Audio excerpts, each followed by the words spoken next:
Hi guys, how are you? I'm fine. I'm just sitting here thumbing through 41 blocks from Granny Sampler. Guys, that means we're going to talk about number 42 today. Woohoo! Happy dance! So, do you guys like to look through old blocks that you've worked on? Kind of like looking through old photos. I've even got them pinned by rows. Look at that. We're so close. So today, yay, we're going to talk about the last block in the top. Now, does this mean we're done? We're having our happy dance? We're finished party? Not yet. We're going to talk about block number 42, which is the Kansas Dugout, which I think is perfect to be a last block because it makes me think of baseball, and that makes me think of home runs and rounding, into home plate, and we're almost there, right? But not quite. Don't get too sad that you're going to miss me too much, because then we have to talk about putting it together. And it is kind of in a window block setting, so we'll talk about that at some point. We're going to talk about putting these gorgeous borders on. And then when we get to the very end, we're going to talk about how to quilt this beautiful quilt. For those of you joining us for the first time, welcome. So glad you're here. Maybe you're not real sure what I'm talking about. Well, it's of course Granny's 1930 Sampler. This is a book by our dear friend Ricky Timms. It is based on a wonderful little sweet novel, kind of a young adult, maybe not even young adult, just a good novel for everybody. Lizzy Albright in the Attic Window. So Ricky and his buddy Cat Bowser wrote this sweet little book, and then Ricky, of course, designed this beautiful quilt pattern to go with it. And we've been working on this for quite some time. We've talked many times that this particular type of project is not a sprint. It's not a quick finish. It's definitely a marathon. And we're just kind of settling in, right? We're getting to the good stuff now. So let's talk about what you're going to need to do block number 42, the Kansas Dugout. You're going to need your usual rotary cutting mat, of course. You're going to need a good rotary cutter. Make sure you've got a nice sharp blade in it. That goes a long way.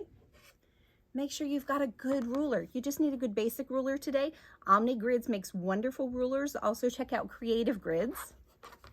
And you're going to need, you're not going to need it, but you might need a seam ripper.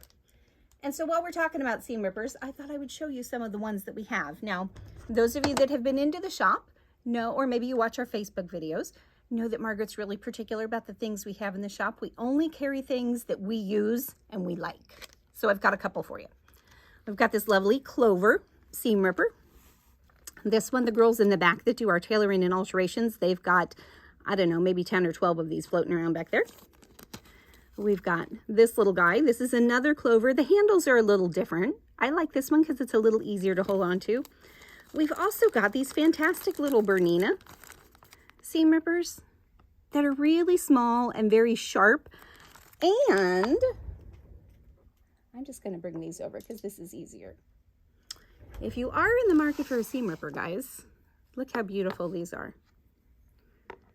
So not only are they seam rippers and stunning, but it's also a stiletto. Double-sided. Look at that. Beautifully handmade here in Bloomington. One of our dear friends, Alexis, makes these. And we had quite a few of them. We're down to 3. We might have to get in touch with her to say, hey, we could use some more. As far as seam rippers go, make sure you have a good one. Make sure you have a sharp one. You can never have too many. They are never where I think they should be. What else are you going to need? I love my diagonal seam tape. This is by Cluck Cluck Sew. We also carry this, and my last suggestion for today, maybe a friction marker. Whatever your favorite marking tool of choice is, and we do have lots of those here in the shop. The chalk rollers work real well. The Taylor's chalk work well. The friction markers are fantastic too. And just a reminder, all of these things, including the books, are available on our website, universityofsewing.com, and we are happy to ship to you if you can't come in and visit with us. So now that we got all the housekeeping stuff out of the way, let's get to this block. Kansas Dugout. Now, I do want to show you something about this one. If you look at this block, we always talk about doing a test block. This was my test. And then look at this block. They're very similar, but this one has a little frame around it. Why would I put a frame around my test block? Because I didn't measure correctly, so I had to make the frame so that the finished block will be the right size. So this was just about paying attention to detail, and so the bigger pieces were not what they needed to be to start with, but I was able to salvage it, and I can still use it. So just be creative when those little oops moments happen, and they do. So this is a rough idea of what our block is going to look like, only when you do yours, odds are you're not going to have the little frame around it, but that's okay. So the block is super, super easy. This is a great one for those of you that have been, you know, working up your skills. This is a great place to start. Maybe you're going to share some of your sewing skills and the fun of it with some other people. This is a good one. So we've got our block here, our bigger block, the pink one. The two accent pieces are going to go in opposite corners. And then I think you can see this stitching line right here, sewn diagonally. So that's what we're going to do. I'm going to show you how to do that one. We're going to sew on our fantastic Bernina 735 today. This is a newer machine in the shop. It's a newer model for Bernina. It is a 5mm stitch width machine, which means, especially for us quilters, we're going to have a little more control over our piecing. I have switched from my universal number 1 foot. I've got the 57 on it. Now 735 does not have dual feed, so you'll note it's just the 57. I like that one because it's got the little guide on it. But do we need that today since we're not really stitching on the edge? No, but it's just good to have, I think, when you're doing quilting. So I am going to mark. Am I going to mark? I'm going to mark my stitch length. Let's mark it just because we can, and then we can talk about how to do that. So we'll take this guy off here. Hope I'm not making you seasick moving things around. Really, really easy. And these friction pens, if you haven't used them before, with a little bit of heat, it disappears. So I'm just going to start here in this corner, line up my ruler, and go from corner to corner gently. You don't have to do it super hard. Just a rough idea is what we need. Now we'll go back over here. Line this guy right up. If you are a pinner, definitely pin. If not, no worries. Now I've got my needle lined up with where that stitching line is. And if I had my diagonal seam tape on, I would line this point up with the center of the diagonal seam tape here. And we're just going to stitch. Let's change this. I like the smaller quilting stitches, which is about 2.0 on our Bernina machines. I did not switch to our straight stitch plate, which is an option. If I was on a 9.9 or 9.9mm machine, I would have definitely done that. I don't worry about it quite so much on the 5.5. Just straight down the line, guys. And we're going to trim our threads. Now let's talk about how to trim this. If you haven't done something like this before, I know lots of you have and you're very familiar with it. The goal here is to trim 1/4 inch outside of where we just stitched. So I'm going to line up my ruler and I'm putting that 1/4 inch line right on my stitching. I'm going to hold my ruler in place. And normally I cut standing up, so we'll see if I have the muscles to do this sitting down today. Ta-da! I had a good breakfast, guys. And then this guy gets opened up. Now when you're pressing it, don't stretch it. I'm learning more and more that most of the issues that I have come from stretching things. Let's do one more just to give you a review.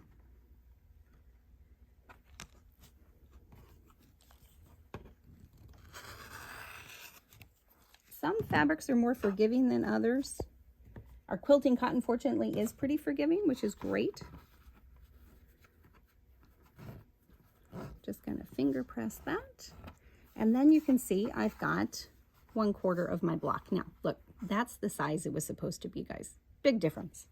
Big difference. Now, the last thing I want to show you is how to put these two together. You want to line things up so that these points are nice and things line up nicely here. That one's a little off, but shh, don't tell. It's a secret. So we've got our block here. I've got half of it done. Let's move this guy over here. And so we're going to put this guy here. And actually, see how these are close? I'm going to flip this guy. This quilt pattern is a fantastic scrap buster quilt. Just pull out whatever you've got. All right. So we're going to flip this over here and let's talk about where to line this up. We want this line to line up with this line. Okay, so I'm going to take this stitching line, and my seams are not going different directions, so I can't nest them, but I can sort of eyeball that. And then if I pinch it here and pull it back, yes, and pull it back, I can get an idea. That's pretty close. So that's what we're going to do. I'm going to hold that firmly in place, making sure my corners are nice and lined up here. That looks pretty good. And this one will shift over here. All right, now I'm going to slide it over, keeping my finger in that middle where that seam was. Come on, thread, get back in there where you belong. Now, this is where that 1/4 inch foot comes in very handy with that guide. And we're going to do a scant 1/4 inch, meaning just a stitch or two, a thread or two away from the 1/4 inch. That helps when you're actually folding things over.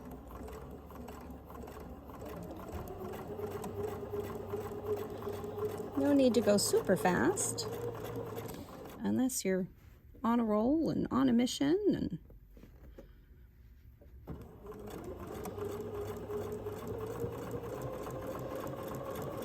this would be fun to do, I think, in a bigger block version too.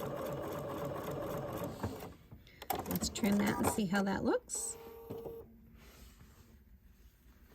How'd we do? I think that's pretty good, guys. I'm very happy with that. So you would just finger press this over.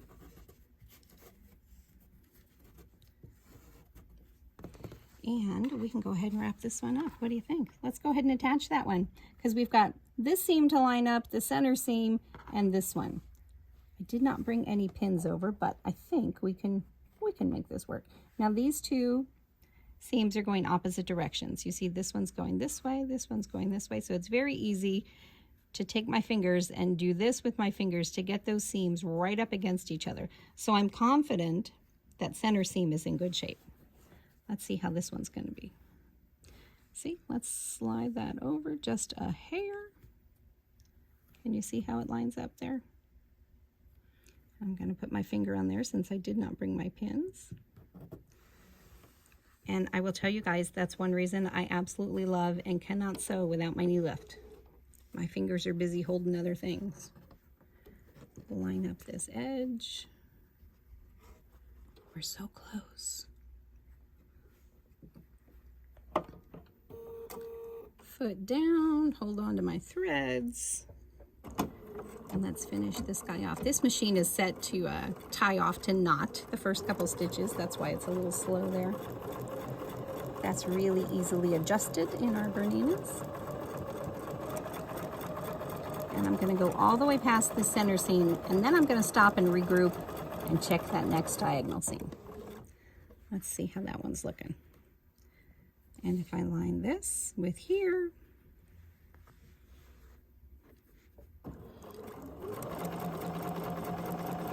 and so all the way to the end. I love that hum of this machine. They sound so nice. And trim our threads. And friends, we have finished our final block. Yay! I can just see Snoopy doing his happy dance right now. So the next step is, of course, going to be putting it all together into the top. So make sure that you hit the subscribe button on the University of Sewing YouTube channel. You don't want to miss when we come back and talk about how to do these attic window sort of corners and sashing. It's a neat little technique. And then after that, we will go over the borders and then talk about how you want to quilt this. Do you think you want to do custom quilting on yours? Do each block a little different? Or are you just going to do an all over edge to edge and let the beautiful fabrics and all of the hard work of your piecing show through? I'd love to know what you're thinking. Let me know in the comments. Thanks for joining us, and we'll see you next time.